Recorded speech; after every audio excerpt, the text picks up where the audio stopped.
इससे ज़्यादा करीब अद्वैत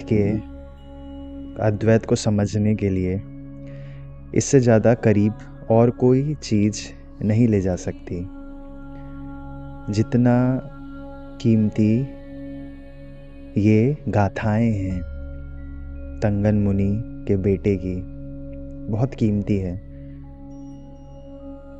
वो गाथाएं जो हमने समझी हैं उन्हीं को हम कंटिन्यू करने का प्रयास करते हैं। और अद्वैत क्यों समझना भी ज़रूरी है कि निर्विकल्प हो पाए। और निर्विकल्प होना क्यों ज़रूरी है, क्योंकि आपको जितने भी दुख हैं, जितने भी आपको लगता है आप में कमियां हैं, वो सिर्फ विकल्प हैं और कुछ भी नहीं है। विकल्प हट गए तो कमियां एग्जिस्ट नहीं करती संसार में, और विकल्प हट गए, तीसरी आंख खुल गई तो संसार तक एग्जिस्ट नहीं करता, सिर्फ सुख आनंद एग्जिस्ट करता है। गाड़ी खरीदी है और वो चोरी हो गई, अब दुख हो रहा है। तो गाड़ी का विकल्प अगर आपका हटा दिया जाए कि एट फर्स्ट प्लेस आप पे गाड़ी थी ही नहीं, तो आपका दुख भी ख़त्म हो जाएगा। शादी हुई थी, डाइवोर्स हो गया या हस्बैंड की डेथ हो गई, एट फर्स्ट प्लेस आपका विकल्प ही हटा दिया जाए कि आपकी शादी भी हुई थी कभी भी, तो आपको दुख होगा ही नहीं। कहाँ हुई थी शादी? इमेजिनेशंस में हुई थी, और वीडियो टेप रिकॉर्डर में हुई थी। आप इमेजिनेशंस में नहीं हो, आप प्रेजेंट में हो, आप पास्ट में नहीं हो। सब विकल्प हैं, लेकिन विकल्प को विकल्प जान पाना ये बहुत रेयरेस्ट ऑफ रेयर पर्याय में हो पाता है। विकल्प को विकल्प जान लिया तो आप जानोगे कि आपकी गाड़ी भी विकल्प में एग्जिस्ट करती थी, आपके फैमिली मेम्बर्स भी विकल्पों में एग्जिस्ट करते हैं, आपकी हर एक प्रॉपर्टी विकल्प में एग्जिस्ट करती है। वो सब चले भी गई, और फिर उसके बाद आपका विकल्प भी हटा दिया तो आपका कोई पीड़ा नहीं बच सकती। विकल्प के अलावा और कोई पीड़ा एग्जिस्ट, जगह ही नहीं है पीड़ा को एग्जिस्ट करने के लिए कहीं भी। विकल्प हटा दिया जाए तो इंसान गटर में भी इतने सुख में रह सकता है जितना तो स्वर्ग में भी नहीं रहता कोई। जो कैलाश पर्वत है वो जैन के लिए और हिंदुओं के लिए बहुत इम्पोर्टेंट है, और उस एरिया में तो जो संत मुनि हैं उनकी लाइफ तो अभी के गृहस्थ के दृष्टिकोण से इतनी कठिन है ना कि गटर में रहना तो बहुत सरल है, कोई भी रह सकता है। गटर से भी ज़्यादा कठिन है वहाँ पे, लेकिन उनको विकल्प नहीं है। जिस दिन तो आप में से जिस भी जन को ये समझ में आने लग गया कि सारी सफरिंग विकल्पों के कारण एग्जिस्ट करती है, हीन भावना जो आपको रोज टोस पे रखती है, जो आपको थका के रखती है, हीन भावना जो आपको रोज एहसास कराती है कि आप कम हो, वो विकल्पों में एग्जिस्ट करती है। आत्मविश्वास की कमी विकल्पों के कारण एग्जिस्ट करती है। सब कुछ विकल्पों के कारण एग्जिस्ट कर रहा है। विकल्प हट गया तो संसार भी हट जाएगा। भावना हट गई। तंगन मुनि के बेटे ने क्या कहा था? भावना हटी तो संसार का अस्तित्व हट गया। भावना है तो संसार है। देखें, अब हम ये समझने का प्रयास करते हैं कि तंगन मुनि के बेटे ने क्या चीज बताई कि संसार कैसे बना। साइंस ने क्या बताया संसार कैसे बना है? बिग बैंग से। लेकिन अभी हमें श्योरिटी नहीं है कि बिग बैंग से ही बना है। जब तक गलत साबित नहीं हो जाती बिग बैंग की थ्योरी, चलो तब तक हम बिग बैंग को सत्य मान लेते हैं। ये साइंस का तो स्टांस है। और साइंस तो एक ही प्रकार की नहीं होती। विज्ञान तो भेद विज्ञान भी है, योग का भी विज्ञान है, और फिजिक्स का भी विज्ञान है, और सारे विज्ञान सही हैं। जो फिजिक्स का विज्ञान है वो भी सही है, सारी चीजें सही हैं। तो साइंस का स्टांस है। और तंगन मुनि के बेटे का क्या स्टांस है, वो क्या कह रहे हैं, उनका दृष्टिकोण में क्या बता रहे हैं कि दुनिया की जड़ क्या है, कि जो कुछ भी तुम्हें बाहर दिखता है, बाहर, वो दुनिया की जड़ है। देखो, आप लोगों को ये बात समझिएगा, आप लोगों को कैसा दिखता है कि आपसे बाहर कुछ है, आपके बाहर ये टीवी है ऐसा दिखता है।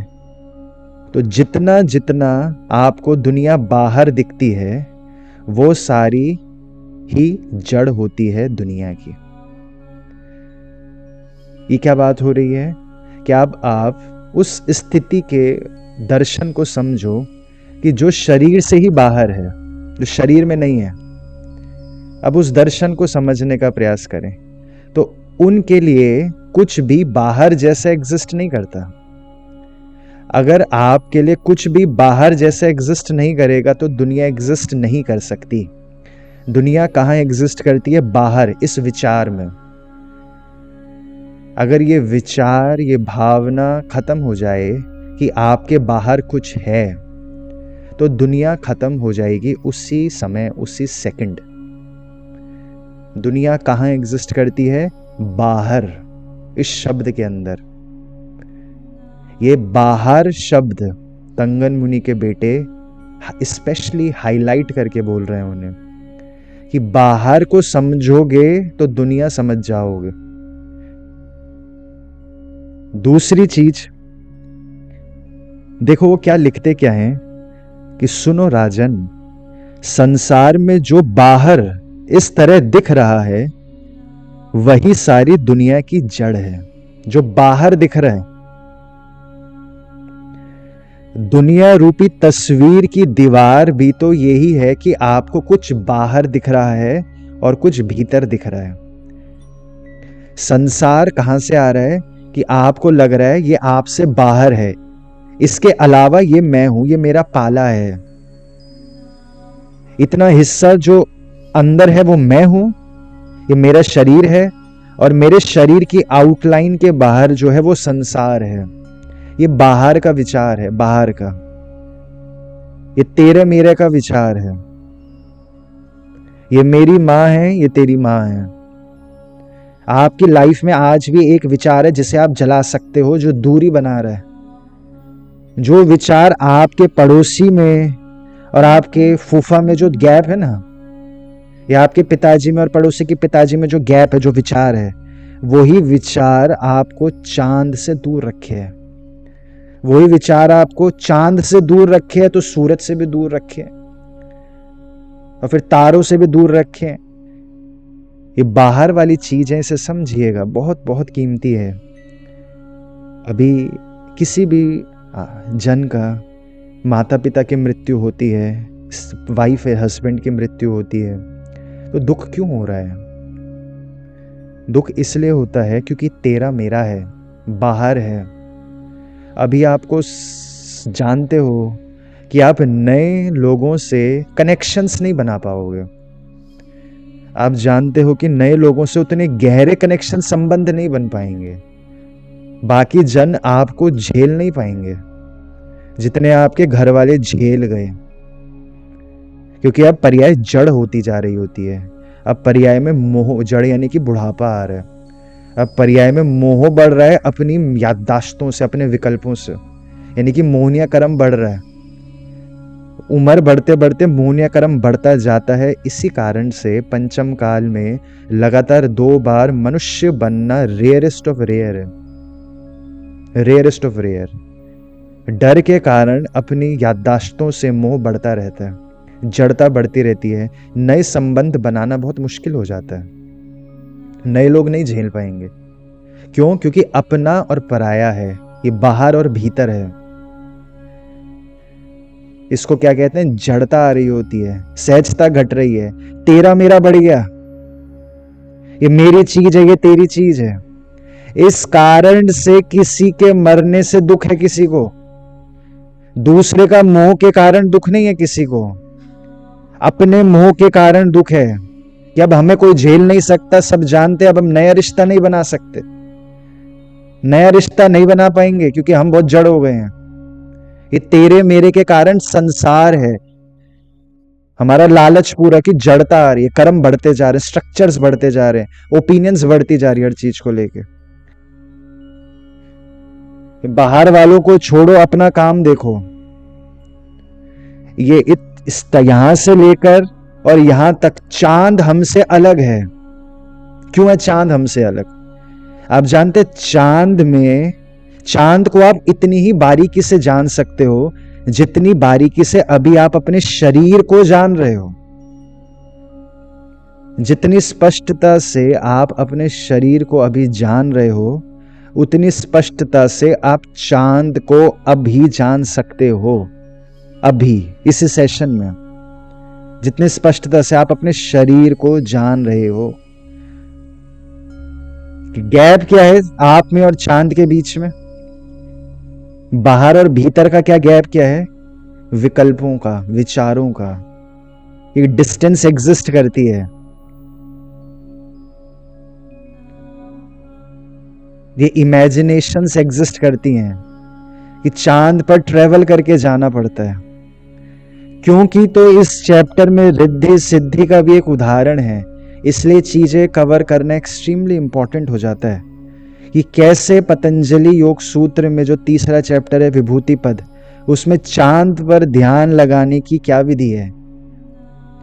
पहली चीज जो आप सब समझते ही हैं, अष्टांग योग के बहुत सारे स्टार्टिंग पॉइंट्स हैं, यम, नियम, आसन, प्रत्याहार, प्राणायाम, फिर प्रत्याहार। प्राणायाम की मदद से यानी कि ब्रेथ को अगर आप निर्मल कर गए, अपनी इनहेल एक्सेल बैलेंस कर गए, तो ऑटोमेटिक आपका प्रत्याहार होने लगेगा, यानी कि विकल्प घटने लगेंगे।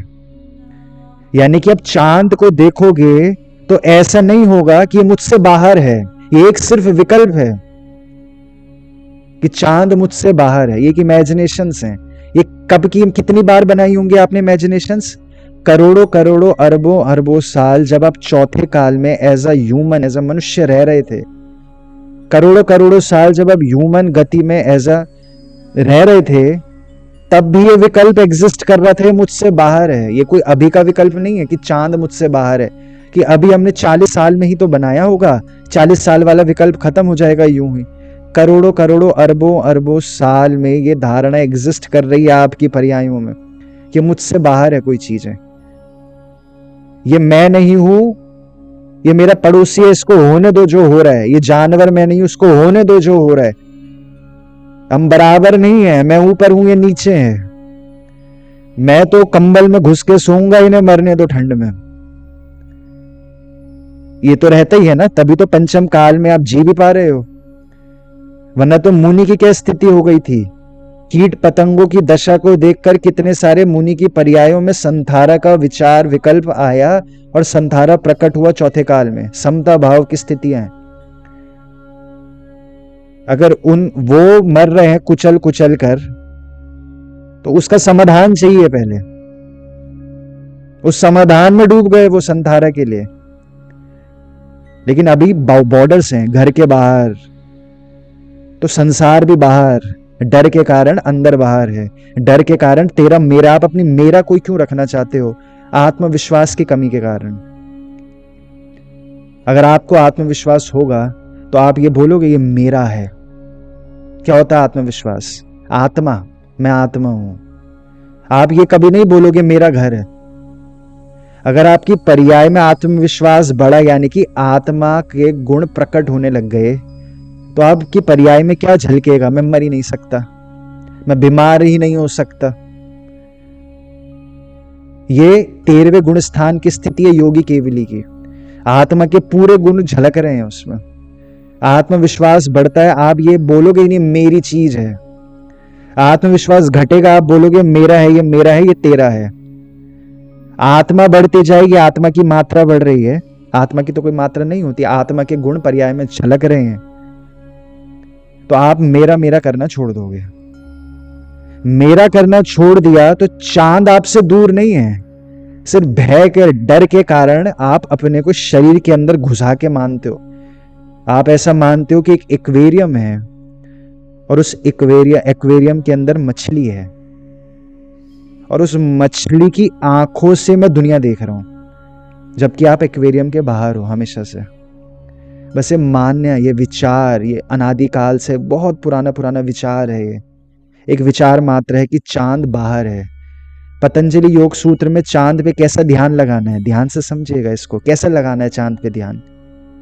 बस चांद को देखना है, प्रत्याहार करने के बाद निर्विकल्प होकर चांद को देखना है, एक भाव, बस, उसके अलावा कुछ भी नहीं। ये भाव जिसको नहीं आ रहा होगा कि चांद तो मुझसे न जाने कितने करोड़ किलोमीटर दूर है।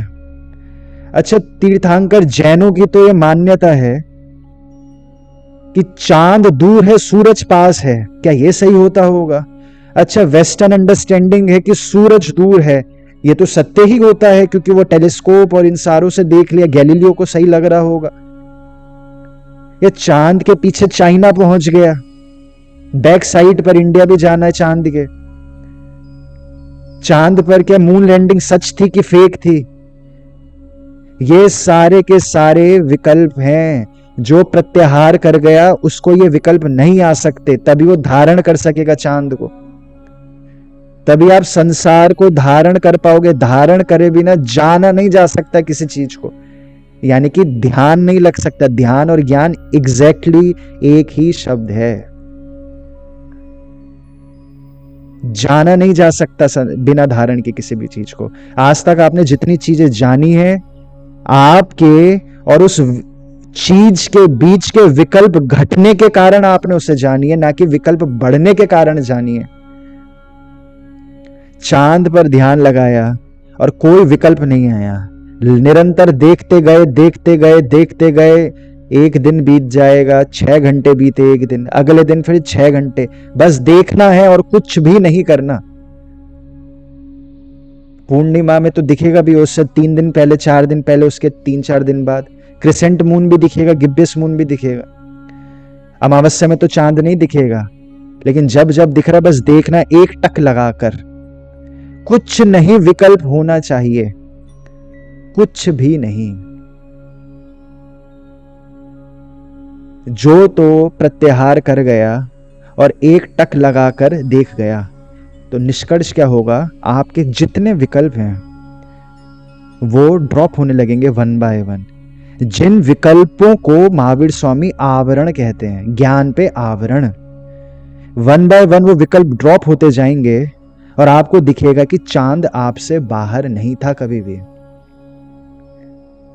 आप घुस गए थे आंख बंद करके, आंखों पे पट्टी लगाकर शरीर के अंदर, कि बस मैं एक इंद्रिय वाली चीज को ही अपना मानूंगा। एक इंद्रिय, जहां तक आपका फर्स्ट सेंस क्या होता है, फर्स्ट सेंस क्या आया था आपको जानने में? 5 सेंसेस में से टच का सेंस। तो आप अपनी मान्यताओं में झांको, अपने विकल्पों में झांकोगे तो आपको दिखेगा कि टच का सेंस वाला नॉलेज जहां तक मुझे आ रही है, मैं देखो भाई उतना ही हूं।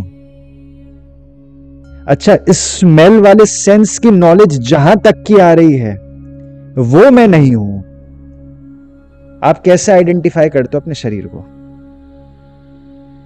जहां तक टच की सेंस वाली नॉलेज में रिसीव कर पा रहा हूं संसार की, आप 5 तरीकों से अभी संसार को जानते हो, 5 मेथड से ही जान रहे हो संसार को।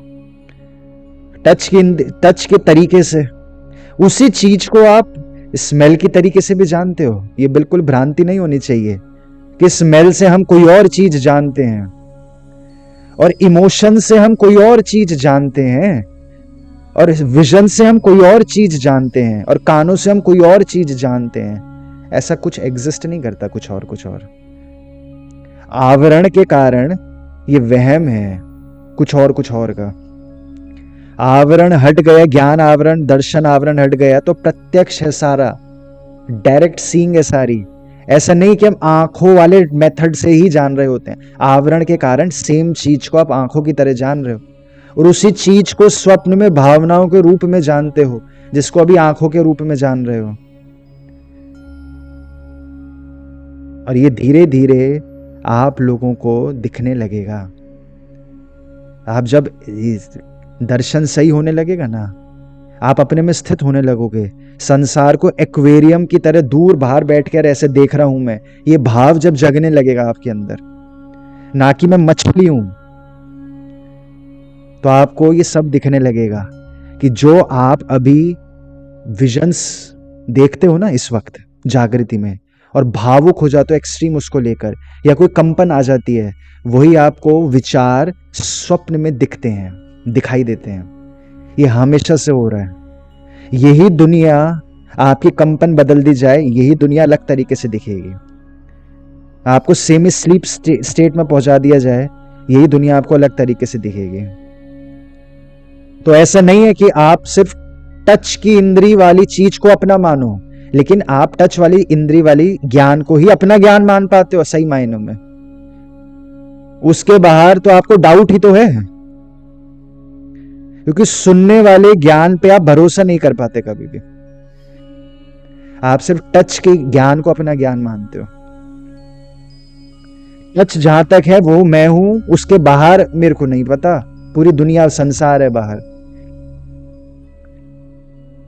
कि चांद और आपके बीच का जो गैप है वो सिर्फ विकल्पों का है, और कोई गैप नहीं है। सारे विकल्प, लेयर, कंफ्यूजन्स क्रिएट हो रखे हैं, माया की परतें आ रखी हैं।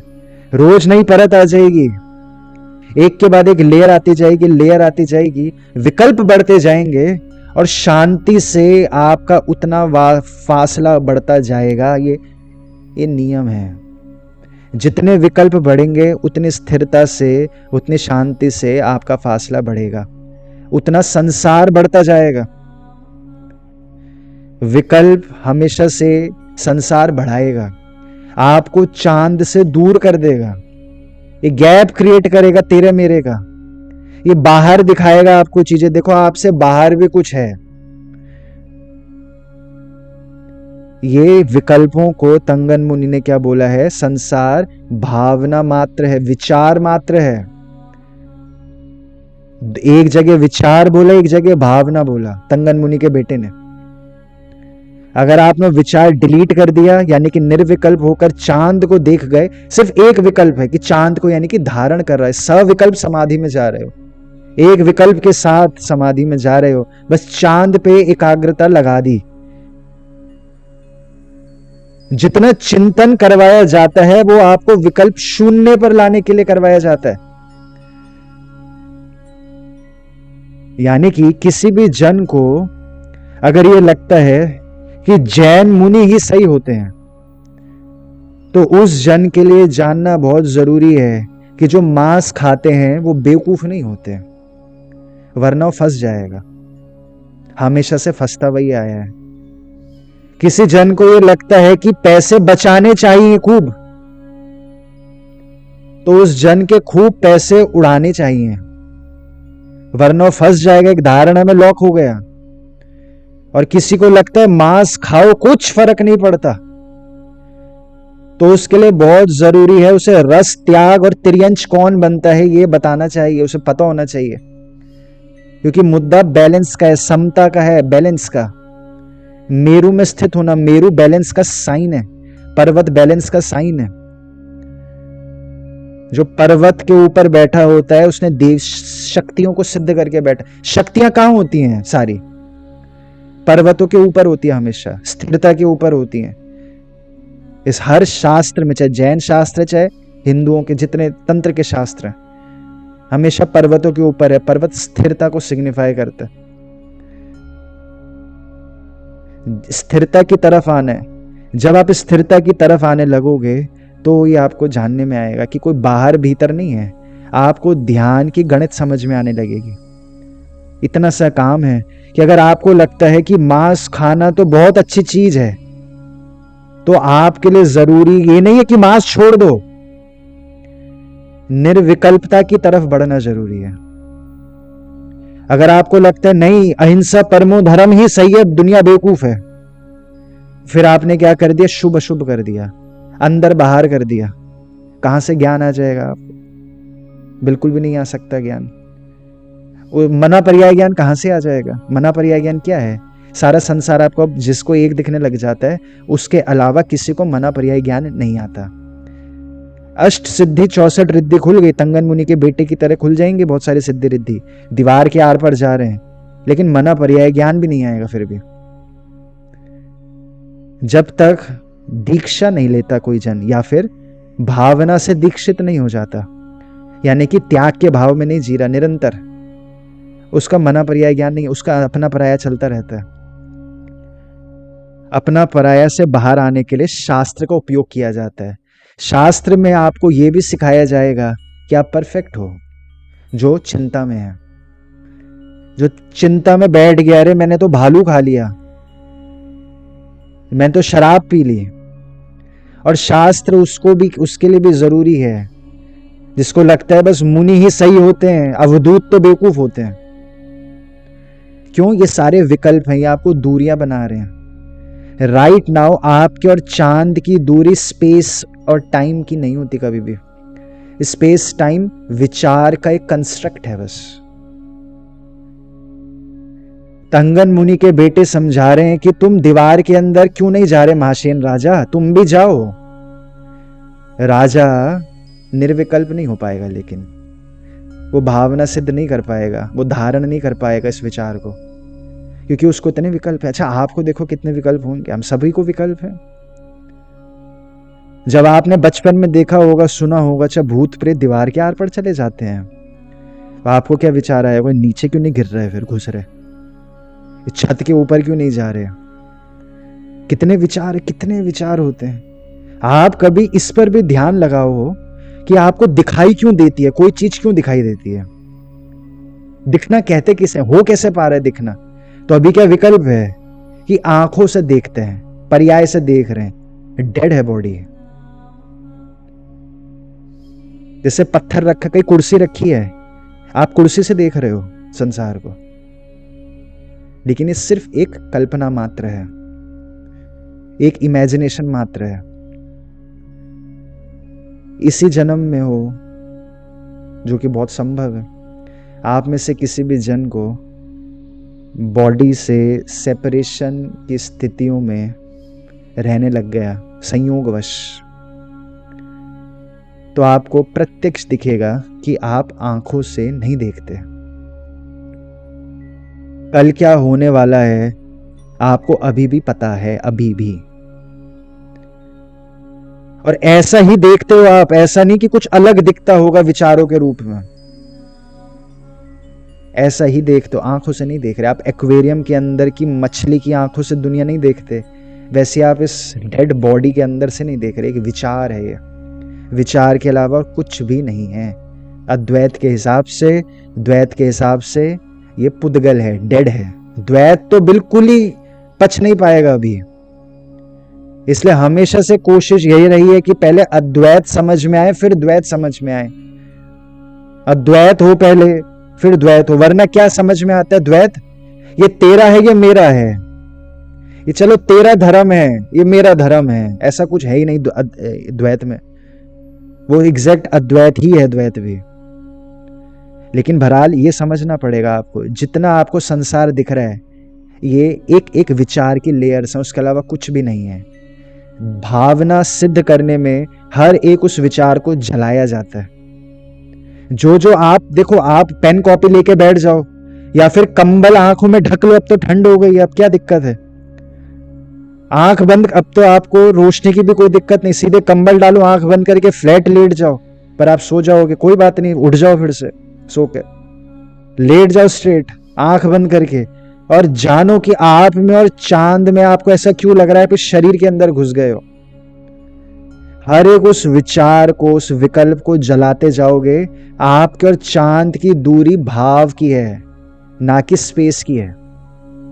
आत्मा शरीर के अंदर लॉक्ड नहीं थी, ना हो सकती कभी भी। शरीर आत्मा के अंदर है, एक विचार मात्र है। बाहर जैसी चीज इसलिए है क्योंकि अभी ये नहीं पता कि आप क्या हो। मछली को ये कल्पना लग जाए कि वो नदी के बाहर रहती है, ऐसा तो नहीं हो, नदी के अंदर की चीज है। ये बाहर शब्द बहुत बहुत कीमती है।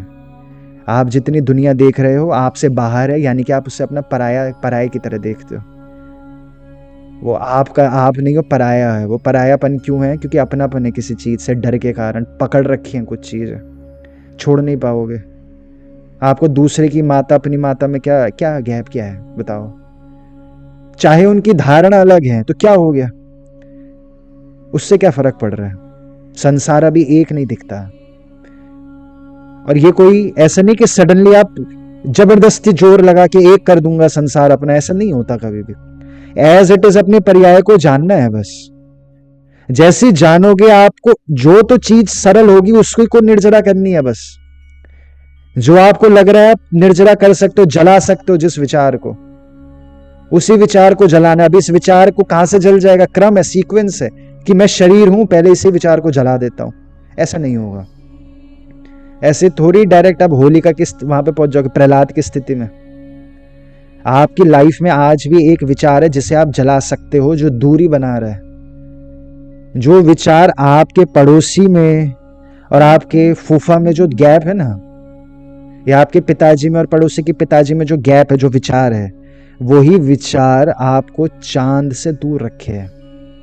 वही विचार आपको चांद से दूर रखे है तो सूरज से भी दूर रखे है, और फिर तारों से भी दूर रखे हैं। अच्छा, जैन शास्त्रों के हिसाब से तारे सबसे पास होते हैं, और वेस्ट के हिसाब से तारे सबसे दूर होते हैं। उल्टा है वेस्ट, या फिर जैन उल्टा है। यही विचार है। आप सोचते हो आपको चांद दूर क्यों दिखता है? वही विचार है जिससे आपको लगता है कि पड़ोसी मेरा नहीं है। बहरहाल बाहर वाली चीज जितनी आपकी घटेगी, आपको उतना ज्ञान का विस्तार होगा, यानी कि सेंसिटिविटी जितनी बढ़ेगी। आप ये ध्यान कीजिए कि आप अपना शरीर कहां तक है कैसे डिसाइड करते हो। जहां तक कि विजन्स आ रहे हैं आपको, तंगन मुनि का बेटा उस वहां तक अपना शरीर मानता है। तंगन मुनि भी वहां तक अपना शरीर मानता है। और इससे पीछे आपने हेमलता हेमचूड़ की कहानी सुनी थी, वो भी यही समझा रही थी। जहां तक जानना हो रहा है वहां तक तुम हो, जहां तक जानना हो रहा है। लेकिन आप अपना शरीर जानना जहां तक हो रहा है वहां तक नहीं मानते, सिर्फ एक कारण से, डर, आत्मा पे विश्वास की कमी से। और ये कैसे कैसे सही होता है? ये महिमा करके सही होता है। ये ध्यान लगा के सही होता है। ये आंख बंद करके कैसे ध्यान लगता है वो आपने समझ लिया अभी। वो प्योरेस्ट ऑफ प्योरेस्ट लैंग्वेज का मेथड है ये ध्यान लगाने का, जो भी आपने समझा। बस आंख बंद करी और भावना है कि सब बराबर हैं, कोई पराया नहीं है। ये जलाने हैं कि करके विचार पराये के। विचार जलते रहेंगे, आप पड़ोसी के पर्याय के पास पहुंचोगे, और विचार जलेंगे, आप चांद तारों के पास पहुंचोगे, और ये विकल्प जलेंगे, आप पूरे लोक में भ्रमण कर लोगे। तो अभी अनंत दर्शन क्यों नहीं है? सिर्फ विकल्प के कारण, सिर्फ संसार बीच में आ रहे हैं, यानी अज्ञान भी, कर्म विकल्प आ रहे हैं बस। इसको जलाते जाओ, जलाते जाओगे तो बाहर कुछ नहीं है। बाहर जैसी कोई चीज एग्जिस्ट कभी करी नहीं है। अंत में जो एक सेंटेंस बहुत इंपॉर्टेंट है ये समझने के लिए, तंगन मुनि के बेटे ने क्या कहा है अंत में, इसी सेक्शन में वो कहते हैं कि ये जो प्रकाश, जो तुम्हारा स्वरूप है ना, प्रकाश, जो तो जैनिज्म में क्या क्या शब्द से यूज होता है? ज्ञान। इस ग्रंथ में, त्रिपुरा रहस्य में, अद्वैत में कैसे यूज हुआ है? प्रकाश। तो जो तुम्हारा प्रकाश स्वरूप है ना, ये पूरे संसार को अपने अंदर लपेटे हुए है, समेटे हुए, भिगोए हुए है, समाये हुए हैं पूरे संसार को। जैसे नदी के अंदर अंदर पत्थर है, तो नदी उन पत्थरों को अपने अंदर लपेट लेती है, और जहां जहां पत्थर दिख रहा है वहां वहां नदी नहीं होती है। जहां जहां टापू हैं वहां वहां नदी नहीं है। जहां जहां अभी क्या लगता है, जहां जहां आकाश है वहां वहां ज्ञान नहीं है। लेकिन प्रकाश नदी में भी है, पत्थर में भी है। यानी कि ज्ञान जानना जो हो रहा है वो नदी का भी हो रहा है, पत्थर का भी हो रहा है। तो नदी एग्जैक्ट उदाहरण नहीं है, क्योंकि जहाँ पत्थर है वहाँ नदी नहीं होती। लेकिन ऐसी एक भी जगह नहीं है जहाँ आप नहीं होते, जहाँ प्रकाश ने भिगोया हुआ नहीं है संसार को, वरना उसे जाना ही नहीं जाएगा। हर चीज प्रकाश के अंदर ही है, उसके बाहर कुछ नहीं है।